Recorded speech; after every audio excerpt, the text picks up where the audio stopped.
금융위기 징후 여기서 먼저 터졌다. 이게 무슨 말일까요? 일단 이 지표를 먼저 보시지요. 뭐. 1년 새 저축은행 연체액 증가율입니다. 68.32%나 됩니다. 굉장히 많이 늘어났죠. 저축은행의 연체액이. 예.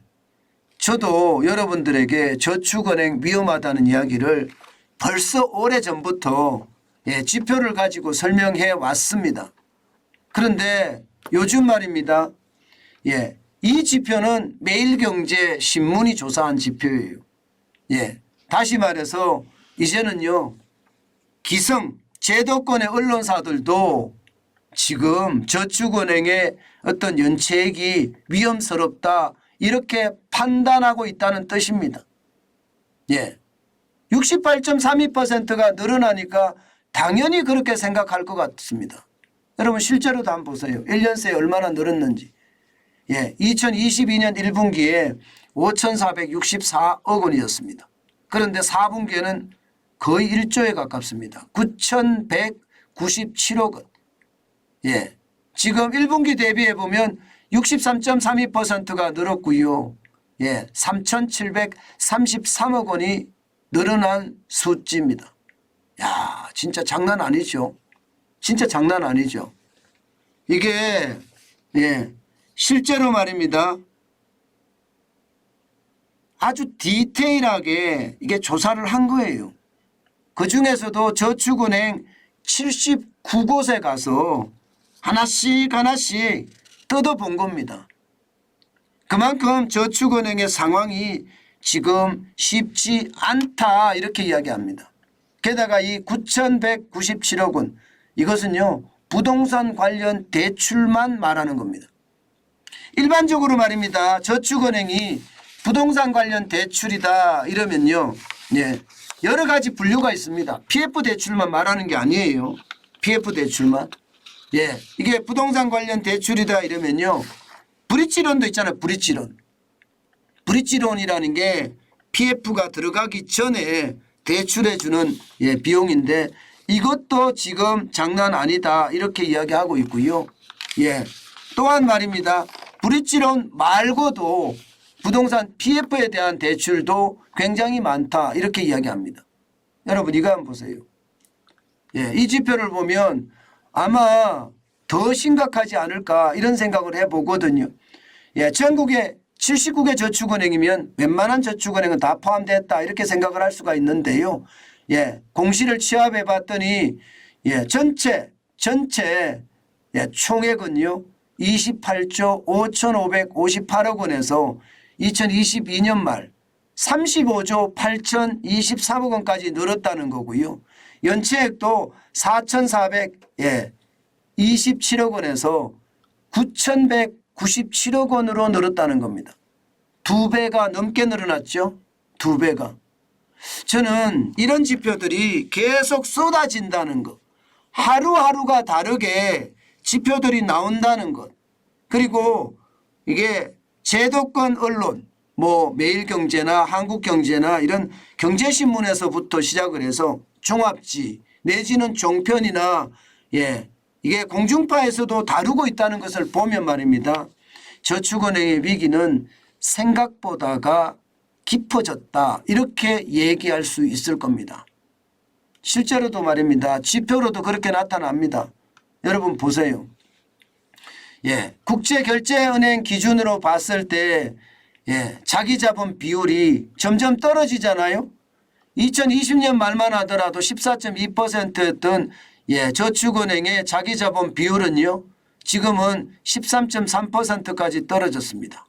반면에 부실채권 비율은 2020년 말에 4.2%였거든요. 2021년에 3.4%로 줄어들더니 다시 늘어났습니다. 4.1%로. 2020년 말이라는 게 여러분도 잘 아시지만 코로나19의 위기가 한창 되던 때였습니다. 그때만큼 부실채권 비율이 많아졌다는 거고 지금도 4.1%면 적지 않다는 이야기입니다. 결국 말입니다. 저축은행의 어떤 상황이 점점 안타깝게 된다 이 말은 틀리지 않습니다.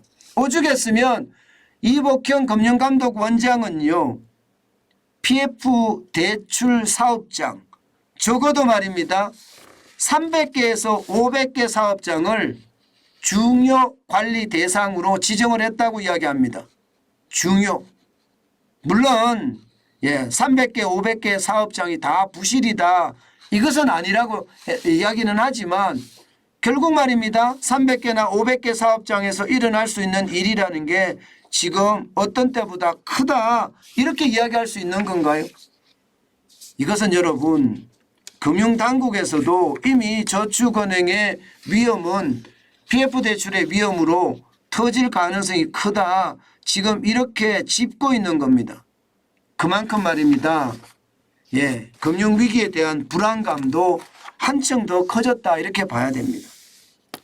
지금 시장에서는요. 예상보다는요.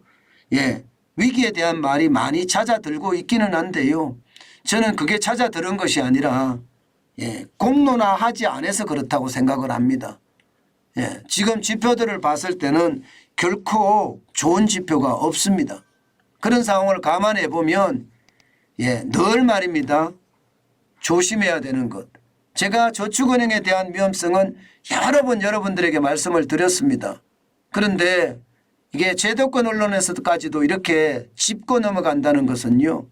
제가 작은 단서를 가지고 여러분들에게 설명을 한다고 말씀을 드렸잖아요. 그게 현실화되는 느낌이에요. 그죠? 이게 작은 단서가 아니라 이제 이게 불황의 그림자가 더 커졌다. 단서가 더 커졌다라고 봐야 됩니다. 저수지 뚝에 쥐구멍이 아니라 쥐구멍이 여러 개 났다. 이렇게 생각이 들고요.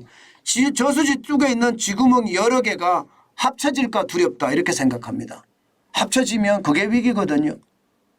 합쳐져서 구멍이 커지면요. 거기로 물이 콸콸콸콸 새 나올 거고요. 그 수압에 의해서 구멍은 더 커질 겁니다. 그러다가 언젠간 저수지 뚝까지도 무너지는 최악의 사태가 벌어질 텐데 지금 그렇게까지는 아직 속단하기는 이릅니다. 그러나 분명한 것은요. 쥐구멍이 여럿이 나 있다. 이것까지는 현재까지 분명해 보입니다. 그래서 안타깝다는 생각은 해요. 늘 제가 저축은행의 불안감을 이야기를 하고 있는데요. 그렇기 때문에 조심하셔야 된다. 이야기를 다시 한번 말씀을 드립니다. 예금자 보호한도는요. 5천만 원이 아닙니다. 5천만 원이 아니 4,700만 원입니다. 그래야지 이자까지 받을 수 있거든요. 5천만 원을 넣으면 이자는 날아가 버리는 거예요. 그죠?